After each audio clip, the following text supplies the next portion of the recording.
ಗುರುದೇವೋ ಮಹಾದೇವೋ ಗುರುದೇವೋ ಸದಾಶಿವ ಗುರು ಸಾಕ್ಷಾತ್ ಪರಬ್ರಹ್ಮ ತಸ್ಮೈ ಶ್ರೀ ಗುರುವೇ ನಮಃ.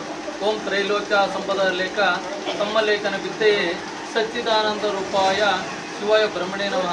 ಮೊದಲಿಗೆ ನನ್ನ ಗುರುದೇವರಲ್ಲಿ ಪ್ರಾರ್ಥನೆ ಮಾಡ್ಕೊಳ್ತಾ ನನ್ನ ಏನು ಹೃದಯ ಸ್ಪರ್ಶಿಗಳು ನನ್ನ ಆರಾಧ್ಯ ದೇವರಾದಂಥ ಗೋಪಾಲಕೃಷ್ಣ ಶರ್ಮ ಗುರುದೇವರ ಪಾದದಡಿಯಲ್ಲಿ ನಮಸ್ಕರಿಸುತ್ತಾ, ಹಾಗೆ ನನ್ನ ಮುಕ್ತಿ ಮಠದ ಶ್ರೀಗಳಲ್ಲಿ ಪಾದದಡಿಯಲ್ಲಿ ನಮಸ್ಕರಿಸುತ್ತಾ, ಹಾಗೆ ನಮ್ಮ ಶಂಭುಲಿಂಗ ಶ್ರೀಗಳಲ್ಲಿ ಪಾದದಡಿಯಲ್ಲಿ ನಮಸ್ಕರಿಸುತ್ತಾ, ಹಾಗೆ ನಮ್ಮ ಈ ಭಾಗಕ್ಕೆ ಮತ್ತೆ ಒಂದು ನಮ್ಮ ತಾಲೂಕಿಗೆ ಹೆಮ್ಮೆಯ ಶಾಸಕರಾಗಿದ್ದಂಥ ಈಗ ಮಾಜಿ ಶಾಸಕರಾಗಿರುವ ನಮ್ಮ ರಾಜೇಶ್ ಗೌಡರಲ್ಲಿ ಒಂದು ಸ್ವಾಗತವನ್ನು ಬಯಸುತ್ತಾ, ಹಾಗೆ ನಮ್ಮ ವಕೀಲ ವೃತ್ತಿಯಲ್ಲಿರುವಂಥ ನಮ್ಮ SP ಕುಮಾರಣ್ಣನವರಲ್ಲಿ ಪ್ರಾರ್ಥಿಸುತ್ತಾ, ಹಾಗೆ ನಮ್ಮ ಇವರು ಕೂಡ ನನಗೆ ಒಂದು ಕಾಲದಲ್ಲಿ ಗುರುಗಳಾಗಿದ್ದಂಥ ಮಂಜುಶ್ರೀ ಏನು ಮಾಲೀಕರಾಗಿರುವ ಮಂಜಣ್ಣನವರಿಗೂ ಕೂಡ ನಾನು ಸ್ವಾಗತವನ್ನು ಬಯಸುತ್ತಾ, ಹಾಗೆ ನಮ್ಮ ಗ್ರಾಮ ಪಂಚಾಯತಿಯ ಸದಸ್ಯರಾದಂಥ ಹಾಗೂ ಮಾಜಿ ಅಧ್ಯಕ್ಷರಾಗಿರುವಂಥ ಆಶಾ ಲೋಹಿತ್ ಅವರಿಗೂ ಕೂಡ ನಾನು ಸ್ವಾಗತವನ್ನು ಬಯಸುತ್ತಾ, ಹಾಗೆ ನಮ್ಮ ಸಹೋದರರಾದಂಥ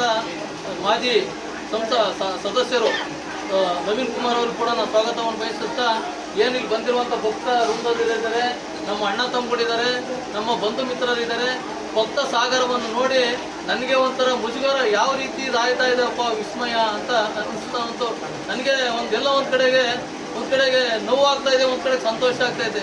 ನಾನು ಏನು ಪುಣ್ಯ ಮಾಡಿದ್ದೆ, ನಾನೇನೊಬ್ಬ ಶ್ರೀಮಂತ ಅಲ್ಲ, ನಾನೊಬ್ಬ ಏನಿಲ್ಲ, ಒಬ್ಬ ಸಾಧಾರಣ ನಮ್ಮೂರಾಗ ಯಾರೇ ಕೇಳಿ, ನಾನೊಂದು ಜವಳಿ ಅಂಗಡಿಗೆ ಹೋಗಿ ಕೆಲಸ ಮಾಡ್ತಿದ್ದವನು. ಬೆಂಗಳೂರಿಗೆ ಹೋಗಿ ಒಂದು ಸೆಕ್ಯೂರಿಟಿ ಕೆಲಸ ಮಾಡ್ಕೊಂಡು, ವಾಚ್ಮ್ಯಾನ್ ಕೆಲಸ ಮಾಡ್ಕೊಂಡು, ನೈಟು ಬೆಳಗ್ಗೆ ಪೆಂಡಲ್ ಅಂಗಡಿಗೆ ಮಾಡ್ಕೊಂಡು ನೈಟು ನಿದ್ದೆ ಮಾಡೋಕ್ಕೆ ಜಾಗ ಇಲ್ಲದೆ ಒಂದು ವಾಚ್ಮ್ಯಾನ್ ಕೆಲಸ ಮಾಡ್ಕೊಂಡಿದ್ದಂಥ ಜೀವನ ಮಾಡ್ತಾ ಇದ್ದಂಥ ವ್ಯಕ್ತಿಗೆ ಆ ಪ್ರತ್ಯಂಗಿರ ದೇವಿ ನನ್ನಲ್ಲಿ ಯಾವುದೇ ರೀತಿಯಲ್ಲಿ ಸೇರಿಕೊಂಡು ಇಷ್ಟೊಂದು ಪ್ರಬಲವಾದಂಥ ಒಂದು ಶಕ್ತಿ ರೂಪದಲ್ಲಿ ಮಾಡಿರುತ್ತೆ ಅಂದರೆ ನಾನು ಹೇಳಲಿಕ್ಕೆ ತಪ್ಪಾಗೋದಿಲ್ಲ.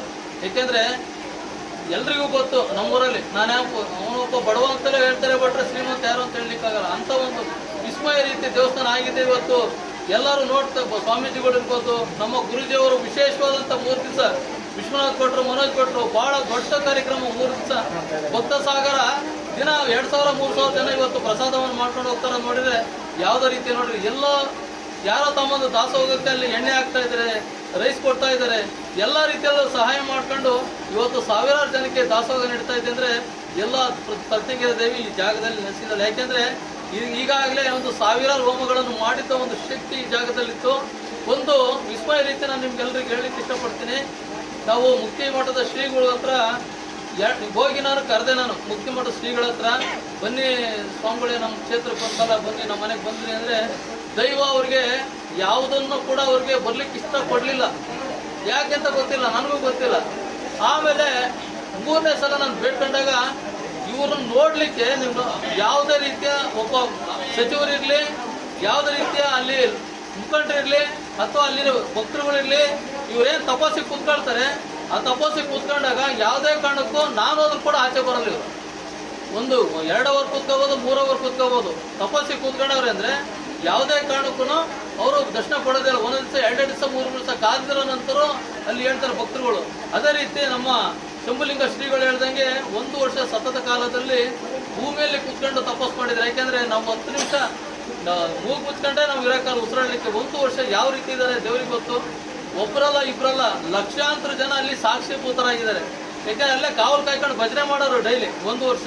ಅಂಥ ಒಂದು ವಿಸ್ಮಯ ವೃತ್ತಿ ಶ್ರೀಗಳು ಅಂಬೋದು ಗೊತ್ತಾದ್ಮೇಲೆ ನಾನು ಒಂದು ದಿವಸ ನಮ್ಮ ಮನೆಯವ್ರು ಹೋಗ್ಬಿಟ್ಟು ಕಣ್ಣಲ್ಲಿ ನೀರು ಹಾಕ್ಬಿಟ್ಟು ಗುರುಗಳೇ, ನಾನೊಂದು ಸಣ್ಣದು ಒಂದು ಗುಡಿ ಕಟ್ಟಬೇಕು, ದೇವಸ್ಥಾನ ಅಲ್ಲ, ಒಂದು ಗುಡಿ ಕಟ್ಟಬೇಕು, ನನ್ನ ಆ ತಾಯಿನ ಜಾಗದಲ್ಲಿ ಕೂರಿಸ್ಬಿಡ್ಬೇಕು, ಏನಾದರೂ ಮಾಡಿ ನನಗೆ ಮೊದಲಿಗೆ ನಿಮ್ಮನ್ನೇ ಕೇಳ್ತಾ ಇದ್ದೀನಿ, ಒಂದು ಭಿಕ್ಷೆ ನೀಡಿ ಅಂತ ಪ್ರಥಮ ಕೇಳಿದೆ. ಅದು ನೇರವಾಗಿ ಹೇಳಿಕ್ಕೆ ಇಷ್ಟಪಡ್ತೀನಿ. ನಾನು ಆ ಭಿಕ್ಷೆ ನೀಡಬೇಕು ಅಂತ ಕೇಳಿದಾಗ ಅವರ ಏನೋ ಶಿಷ್ಯರಿದ್ದಾರೆ, ಅವ್ರಿಗೆ ಹೇಳಿ ಕಿವಿಯಲ್ಲಿ ಹೇಳಿ ಇಷ್ಟು ತೊಗೊಂಬಂದು ಕೊಡು ಅಂತ ಹೇಳ್ಬಿಟ್ಟು ಕೇಳಿದ್ರು.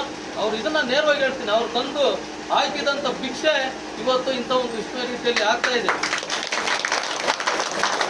ತದನಂತರ ಏನು ನಾನು ನಮ್ಮ ಮನೆಯವ್ರು ಹೋಗಿ ಈ ಥರ ಒಂದು ಡಿಸೆಂಬರ್ 12ನೇ ತಾರೀಕಂಗೆ ನಾವೇನು ಇಲ್ಲಿ ಒಂದು ಭೂಮಿ ಪೂಜೆ ಮಾಡಬೇಕು ಅಂತ ಕೇಳ್ಕೊಂಡಾಗ ಸಂತೋಷದಿಂದ ಬರ್ತೀನಿ ಅಂತ ಒಪ್ಕೊಂಡ್ರು.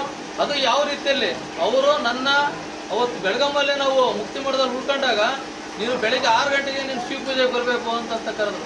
ಆ ಶಿವ ಪೂಜೆ ಎಲ್ಲ ಆದಮೇಲೆ ಅವ್ರಿಗೇನು ದೈವ ಸ್ವರೂಪ ಕೊಡ್ತಾ ಗೊತ್ತಿಲ್ಲ, ನಾನು ಬರ್ತೀನಿ ಶಾಸ್ತ್ರಿಗಳೇ ಅಂತ ಹೇಳಿದ್ರು. ತದನಂತರ ಅದೇ ರೀತಿ ನಮ್ಮ ಗುರುಗಳ ಹತ್ರನೂ ನಾನು ಪ್ರಾರ್ಥನೆ ಮಾಡ್ಕೊಂಡಾಗ ಅವರು ಕೂಡ ಬಂದು ಅದ್ದೂರಿಯಾಗಿ ಇದೇ ಊರಲ್ಲಿ ಮೆರವಣಿಗೆಯನ್ನು ಮಾಡಿ ಈ ಭೂಮಿ ಪೂಜೆ ಕೂಡ ವಿಶೇಷವಾದ ರೀತಿಯಲ್ಲಿ ಅಲ್ಲಿ ಶಂಕುಸ್ಥಾಪನೆ ಮಾಡಿಕೊಟ್ರು. ಶಂಕುಸ್ಥಾಪನೆ ಆದ ಮೇಲೆ ಏನು ಈ ಜಾಗಕ್ಕೆ ಒಂದು ವಿಸ್ಮಯ ರೀತಿಯಲ್ಲಿ ನಮ್ಮ ಒಂದು ಗರ್ಭಗುಡಿ ಮತ್ತೆ ಪ್ರಾಂಗಣ ಆಯಿತು. ನನ್ನ ಹತ್ರ ದುಡ್ಡಿಲ್ದಂಗೆ ಆಯಿತು. ನಾನು ಸುಮ್ಮನೆ ಆಗಲ್ಲ ಬಿಡು, ಯಾಕೆ ನಾನು ರಿಸೀವ್ ಮಾಡ್ಕೋಬೇಕು, ಸಾಲ ಮಾಡೋಕ್ಕಾಗಲ್ಲ, ಏನು ಮಾಡೋದು ಅಂತ ಯೋಚನೆ ಮಾಡಿ ಮಲ್ಕೊಂಡು 1 ತಿಂಗಳು 2 ತಿಂಗಳು ಏನು ಮಾಡ್ಲಿಕ್ಕಾಗಲ್ಲ. ಅದೇ ರೀತಿ 1 ತಿಂಗಳು ಕಳೆದ ಮೇಲೆ ಇದು ವಿಸ್ಮಯ ಹೇಳ್ತೀನಿ ನಾನು. ನಮ್ಮ ಶ್ರೀಮತಿಯವರಿಗೆ ಕನಸಿನ ಮುಖಾಂತರ ಪ್ರತಿಗಿರ ದೇವಿ ಬಂದು ತನ್ನ ಬೆರಳಲ್ಲಿ ನೋಡಿ ವಿಸ್ಮಯ ರೀತಿಯಲ್ಲಿ ಈ ಥರ ಬೆರಳ ಮೇಲೆ ಈ ಕಂಬಗಳನ್ನೆಲ್ಲ ಆ ತಾಯಿ ಇಡ್ತಾ ಇದ್ದಂತೆ.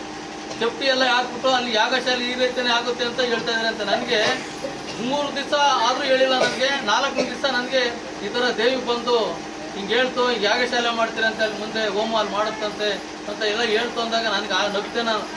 ನೀನು ಸುಮ್ಕಿರು, ಯಾಕೆ ಕೇಳಕ್ಕೆ ಹೋಗ್ತೇನೆ, ಅದ್ರ ದುಡ್ಡು ಐತೆ ಅಷ್ಟೆಲ್ಲ ಮಾಡೋಕ್ಕಾಗುತ್ತಾ, ಅದೊಂದು ಪ್ರಾಂಗಣ ಮಾಡಿ ದೇವಿ ಪೂಜೆ ಮಾಡ್ಬಿಡೋಣ ಸಾಕು ಅಂತ ನಾನು ಹೇಳಿದೆ. ಇಲ್ಲ ಏನಾಗುತ್ತೆ ನೋಡೋಣ ಅಂದಾಗ ಅದೇ ರೀತಿ ಅದೇ ತಿಂಗಳಲ್ಲಿ ಯಾರೋ ಒಬ್ಬರು ಬೆಂಗಳೂರಿಂದ ಒಬ್ಬರು ಪೂಜೆಗೆ ಬಂದರು. ಅವರು ಏನೋ ಒಂದು ದೊಡ್ಡ ಸಮಸ್ಯೆ ಇತ್ತು. ಬಂದಿದ ತಕ್ಷಣ ಅವ್ರಿಗೆ ಒಂದು ಜ್ಯೋತಿಷದ ಮುಖಾಂತರ ನಿಮ್ಮ ಕೆಲಸ ಒಂದು 2 ರಿಂದ 3 ತಿಂಗಳಲ್ಲಿ ಆಗುತ್ತೆ ಅಂತ ಹೇಳಿದೆ. ಅವ್ರಿಗೆ ಭೂಮಿ ವ್ಯವಹಾರದ್ದು 1 ತಿಂಗಳಲ್ಲಿ ಮುಗೀತು. ಅವರು ದೇವಸ್ಥಾನ ಆಗಿದೆ ಅರ್ಧಬರ್ಧ ಆಗಿರೋದು ನೋಡಿ 5 ಲಕ್ಷ ದುಡ್ಡು ಕೊಟ್ಟರು. ಅವ್ರು ಎಷ್ಟು ಹೇಳೋದು ಬೇಡ ಅಂತ ಹೇಳಿದ್ರು ಅವರು. ಹಾಗಾಗಿ 5 ಲಕ್ಷದ ಮುಖಾಂತರ ಮತ್ತೆ 2 ಲೋಡ್ ಕಲ್ಲು ತರಿಸಿ ನಾನು ಸ್ಟಾರ್ಟ್ ಮಾಡಿದೆ. ಅದೇ ರೀತಿ ನೋಡ್ರಿ, ಭಕ್ತರ ಮುಖಾಂತರ ಲಕ್ಷಾಂತರ ರೂಪಾಯಿ ಇವತ್ತು ಏನು ಕೊಟ್ಟು ಇವತ್ತೆಲ್ಲರೂ ಭಕ್ತರುಗಳು ಒಳ್ಳೇದಾಗಿರೋದಕ್ಕೋಸ್ಕರ ಅದೇ ರೀತಿ ನಮ್ಮ ಗ್ರಾಮಸ್ಥರು ಇರ್ಬೋದು, ನಮ್ಮ ಬಂಧು ಮಿತ್ರರು ಇರ್ಬೋದು,